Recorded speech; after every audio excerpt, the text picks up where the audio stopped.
என் வாழ்க்கை அவன் போட்ட பிச்சை. இன்னைக்கு நான் இருக்கிறேன்னா அவனால இருக்க.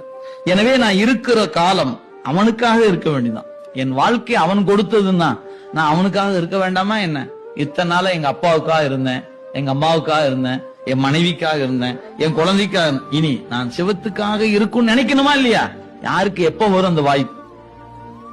உங்க நெஞ்சு சொல்லணும்ல, டேய் நீ அவனுக்காக வாழுடா அப்படி நம்ம நெஞ்சு என்னைக்கு சொல்வது?